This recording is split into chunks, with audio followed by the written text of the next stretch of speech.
Avez-vous parfois l'impression que vos propres enfants commencent à vous ignorer, ou pire encore, qu'ils ne vous respectent plus? Vous les avez élevés avec amour et soin, et maintenant vous vous demandez où vous avez pu vous tromper. Cela fait mal, n'est-ce pas? Mais laissez-moi vous dire quelque chose d'important. Réagir avec colère ou sombrer dans la tristesse ne résoudra pas le problème. Au lieu de cela, il existe des étapes sages que vous pouvez suivre pour retrouver la paix, la dignité et même le respect, le tout sans créer de conflit. Dans cette vidéo, je partage 8 actions puissantes que vous pouvez commencer dès maintenant. Ce sont des approches réfléchies et éprouvées, que de nombreux parents âgés ont utilisées pour réparer des relations brisées. Elles vous aideront à faire de même. Plongeons dans le sujet. Idée numéro 1, ne réagissez pas avec colère, prenez une pause et réfléchissez.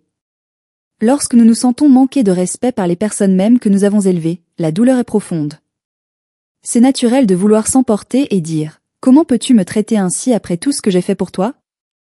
Mais avant de laisser vos émotions prendre le dessus, prenez un moment pour vous arrêter et réfléchir.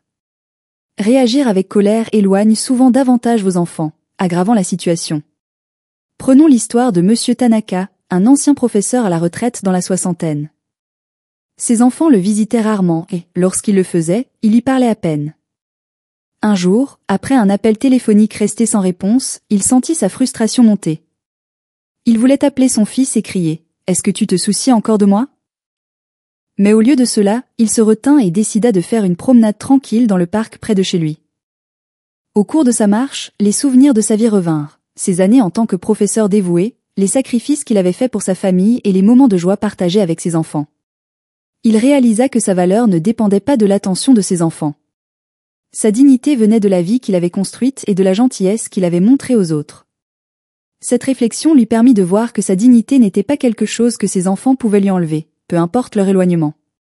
Cette histoire nous enseigne une leçon importante. Les réactions émotionnelles ne mènent que rarement à des résultats positifs. Au lieu de cela, prenez une pause, respirez et rappelez-vous de votre propre valeur. Idée numéro 2, recréez votre propre vie, trouvez un nouveau but. Une des choses les plus puissantes que vous puissiez faire lorsque vous vous sentez ignoré par vos enfants est de vous recentrer sur vous-même. Au lieu d'attendre leur attention ou leur validation, commencez à reconstruire votre propre vie en trouvant un nouveau but. Prenons l'exemple de Madame Elena, une veuve dans la soixantaine. Après la mort de son mari, ses enfants la visitaient de moins en moins, jusqu'à ne plus l'appeler du tout. D'abord dévastée, elle décida un matin qu'elle en avait assez.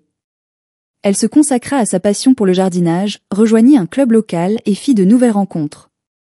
Son énergie changea. Un jour, sa fille l'appela « Maman, tu sembles si heureuse ces derniers temps, quel est ton secret ?» Cela marqua le début de visites plus fréquentes et de conversations plus profondes. Leçon clé, une vie épanouie attire les autres, y compris vos enfants. Investissez dans vous-même, hobby, bénévolat, communauté. Idée numéro 3, communiquez vos sentiments avec sagesse. Lorsque vos enfants semblent distants, il peut être tentant de les confronter avec frustration. Pourquoi ne m'appelles-tu jamais? Mais des mots durs ne mènent qu'à plus de distance.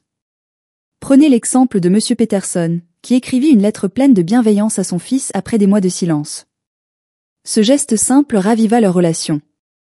Idée numéro 4, fixez des limites saines. Le respect est une rue à double sens. Considérez Madame Rosa, une infirmière retraitée qui mit fin aux demandes excessives de son fils en fixant des limites claires. Elle retrouva sa dignité et leur relation s'améliora. Idée numéro 5, montrez l'exemple. Le respect se gagne souvent par nos propres actions. Monsieur Lorenzo, en traitant ses enfants avec gentillesse malgré leur distance, finit par regagner leur attention et leur admiration. Idée numéro 6, restez financièrement indépendant. M et Madame Carter, en vivant de manière indépendante et en gérant soigneusement leurs finances, gagnèrent le respect naturel de leurs enfants. Idée numéro 7, pardonnez mais n'oubliez pas votre valeur. Madame Evelyne, en retrouvant sa passion pour la peinture et en pardonnant à sa fille, reconstruit une relation basée sur l'admiration plutôt que le ressentiment.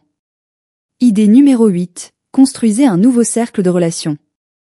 La solitude conduit souvent à une dépendance émotionnelle. En rejoignant un club local, Monsieur Harold trouva une nouvelle source de joie et réduisit son besoin de dépendance envers ses enfants. Conclusion.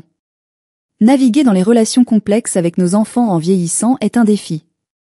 Mais en suivant ces 8 idées, vous pouvez retrouver la paix, la dignité et le respect tout en honorant vos propres besoins et votre valeur.